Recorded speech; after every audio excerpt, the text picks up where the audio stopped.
back with a new device. I feel like there's a new smartphone coming out every other month, but it's exciting, and I'm very excited today to be probably one of the very first people to have a hands-on with this particular device, which is of course the Galaxy Z Flip 3, which if you tuned into Galaxy Unpacked literally just got announced, and I was fortunate enough to spend a few hours with this device today. So a massive thank you to Samsung for always hooking it up, getting that early hands-on access. Although there aren't too many differences in terms of specs, I feel like this phone in itself is just an experience. I mean, having a flip phone is just that whole nostalgia of being in high school and everyone walking around flicking their phones out, and you hear that snap when the phone clicks back. I mean, just listen to how satisfying this is. I can't get over that sound. That for me sells me this phone. Aesthetics aside, let's jump into the specs and check out what is jam-packed into this little piece of technology right here. All right, so the Z Flip 3 has a 6.7 inch full HD display when you open it up, and you honestly don't notice the difference between a full HD display and 4K display these days. The full HD display looks super crisp, super sharp, and it's definitely gonna do the job, especially on a device like this. The great thing about this device is it actually has 120 Hz refresh rate, which unlike the previous model, which had 60 Hz refresh rate, you're gonna notice a massive difference in just the speed and the responsiveness of the display itself. And if you've watched any of my previous videos about Samsung devices, you'll know that this is something that I love, and it's really awesome to see this on the Flip series with the new Flip 3. The Flip 3 also has an awesome new front display, which I'll touch on a little bit later, but that itself has a 60 Hz refresh rate, which is gonna do the job just fine because I don't feel like you're gonna be using that front display too often. It has two 12 megapixel cameras, one ultra wide and one wide, and the front camera is a 10 megapixel camera. It comes in 128 to 256 gigabytes and has 8 gigabytes of memory. It has a 3,300 milliamp hour battery and 15 watt fast charging. It also has wireless power share and wireless charging and all that good stuff too. Like the previous model, it has the side fingerprint recognition, it has facial recognition, and it also runs Android 11, which is obviously new to this new device. And this time around, it comes in 4 colorways. Previously, we only had 2 colorways with the Z Flip. This time we've got 4. We've got the cream colorway, which is the device that we have got in hand. It's very nice off-white, milky type of off-white color, which is really awesome. I like that. Looks very clean, very sleek. It also comes in a green, a lavender, and a black. I'd be very curious to see the black. I feel like if I was to get this device for myself, I would definitely be opting for that black colorway, but this cream color is definitely unique and pretty sleek looking, if I do say so myself. All right, so specs aside, I think where Samsung have really nailed it on this device is the design, and I think that's obviously what sets it apart from any other device out there.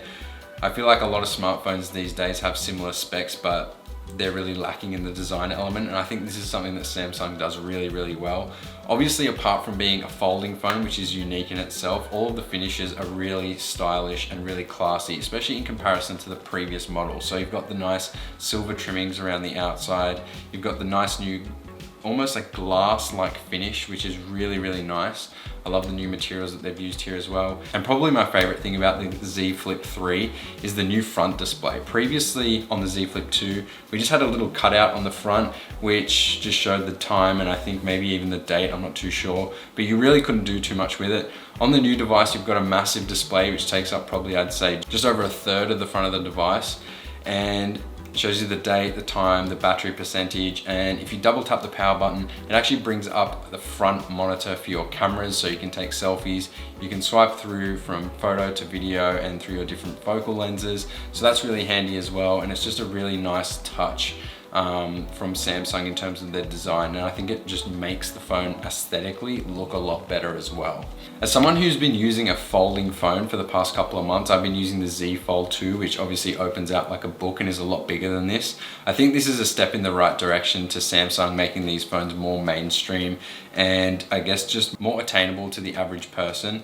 I think using a flipping or a folding phone is still a trait that seems a little bit foreign to most people, but as someone who's been using a folding phone for the past couple of months, I've been using the Z Fold 2, which obviously opens out like a book. I was really surprised at how compact and light this phone was. Usually I think folding phones are known for being a little bit bulkier because there's obviously double the thickness when you close them up, but This phone was surprisingly thin and felt really lightweight and compact, and I think it's gonna be a very popular device, especially amongst the masses. So it's definitely a step in the right direction for Samsung. I think above everything else, this phone just pertains to a different lifestyle. I think this phone is for people who wanna do things a little bit differently, who wanna stand out, who are a little bit quirky, a little bit edgy, and I think that this is a really, really cool device. It's not gonna be for everybody, but it definitely ticks a lot of boxes in terms of the specs and a lot of boxes in terms of the design.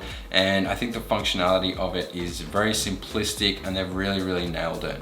I think above all, it just gives you a different experience to using a normal smartphone. I think it's just those quirky little traits of being able to close your phone, snap it back open, and that whole nostalgia of, I guess, flip phones from back in the day. And I think Samsung have really nailed that, and that's definitely the selling point for this phone right here. And I was really impressed with my short amount of time spent with this device. I would like to test out the camera a little bit more and spend some more time going through a few of those other features, but I wanted to make this video hot off the press so you get a hands-on look at the new device, what it's all about, and some of the new features that are included. So if you did enjoy this video, give it a thumbs up. Let me know what you'd like to see more of down in the comments. Subscribe if you haven't done so already, and I will see you in the next video.